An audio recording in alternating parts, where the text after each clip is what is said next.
Hi, I'm Alexa and I'm here today with my client. Alyssa Perinas. So can you tell me about a time or a challenge that you have faced during physical activity or during a sport? Yes, well, sometimes when I'm doing exercises, I'll get pain along my sciatic nerve, which kind of hinders the amount of movement that I'm able to do. So if I'm trying to lift weights, like if I'm doing deadlifts or good mornings, it can be hard to build up my hamstring muscle and the muscles around my sciatic nerve, which I feel kind of sets me back. So you're having sciatic nerve pain, which is like causing pain going down your leg, which then when you go to do lifting, you feel like you can't perform as well and you can't build up the hamstring muscle. So when you're doing like deadlifts or hamstring curls or good mornings, you feel like you're not getting the best workout out of it because of this sciatic nerve pain that you are having. Yes, exactly. Have you tried to do anything to help with your sciatica? Yeah, well, I did do physical therapy for a little while, and for those, they just had me go in and do some exercises and stretching. But after a while, I just felt like I was already doing the stretching and it wasn't getting much better. So I went to a new chiropractor, and he was telling me that I could basically build up the muscles around my sciatic nerves, which would be my hamstrings and my glutes, in order to make those stronger, so that way I would have less impact resting on my nerve. And I noticed that did help me a lot, and I do feel stronger and that it's causing me less issues right now, but I still definitely feel it when I'm doing workouts. Got it. So you've tried physical therapy and you didn't feel like that really helped too much, so you tried stretching and other resources to help with that.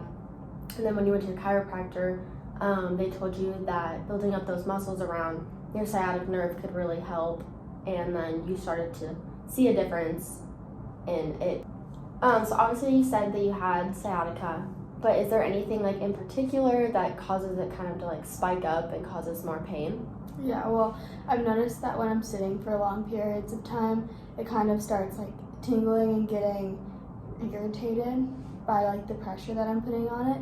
So especially being in classes and having to sit for a while doing homework and studying, when I stand up, I feel like my leg feels weaker, and that kind of spikes up spurts of pain that kind of go from my lower hamstring up to my back.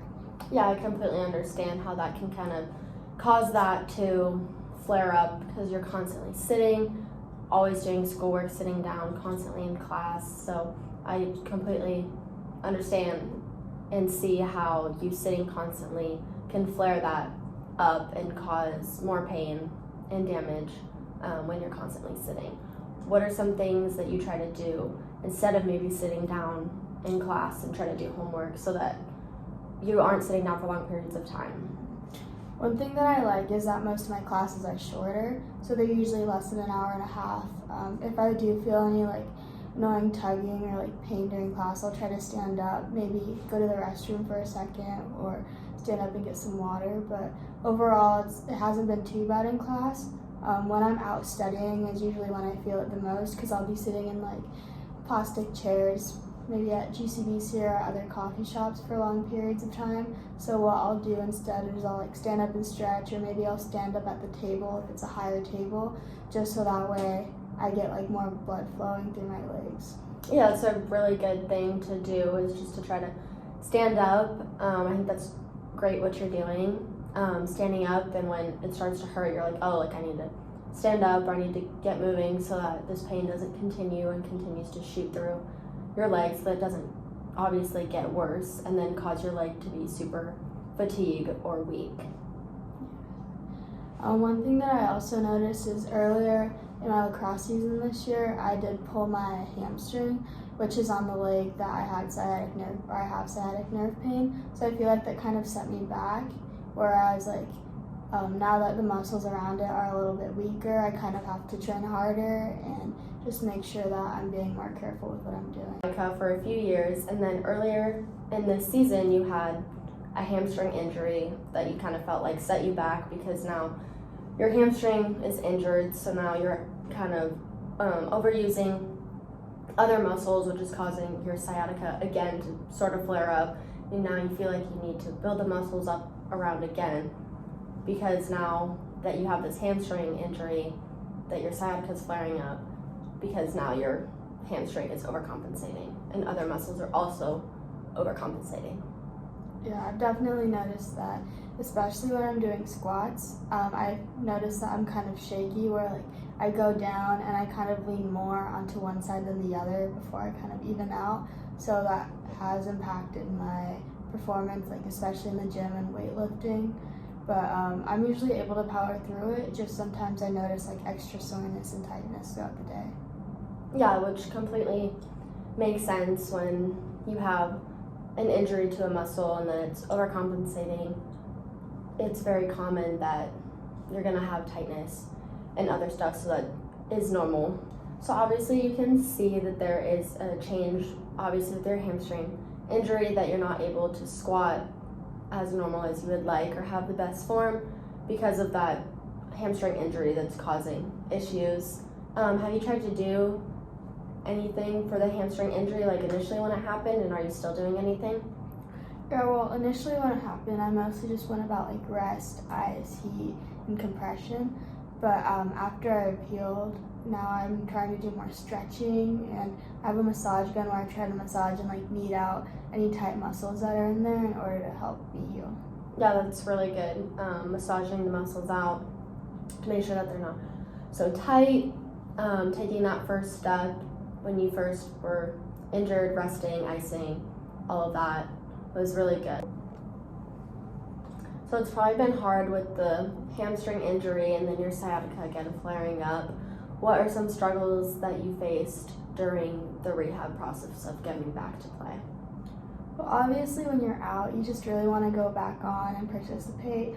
It's hard staying off the field, especially when you see all your teammates out there. So that was one thing that was hard for me, was just like making sure that I kept myself accountable and actually rested myself.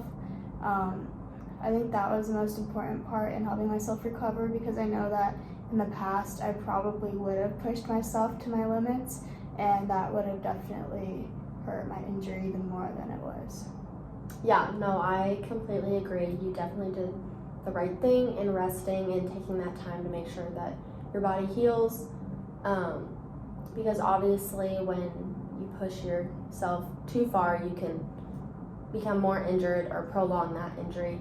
So you did the right thing in taking that time to rest, and then to get back to full strength. You did everything correctly. So I know this has probably been difficult for you. Do you like the spot that you're at now, where you've come from with your sciatica and from your hamstring injury, or do you want to continue to progress and do things to get better? The hope that I have for myself is that I'm able to get a lot better, kind of going from where I'm at now to where I want to be able to perform athletically. So I'm hoping that I can build up my muscles around it and just like stay consistent with my workouts, and definitely like see growth over time, so that way I'm able to be where I want to be. Yeah, that's really good. So you want to continue to progress and work on those muscles around your sciatic nerve, so that that doesn't flare up and cause any pain or issues when you're performing your sport. And you also just want to have an overall better performance, obviously, because these have set you back. You want to come back stronger than the time that you left, and you just want to stay consistent with your workouts and just see improvement within yourself, so that you can be better than you were before you left. Definitely, yes. That's what I hope to do. That's really good. Thank you.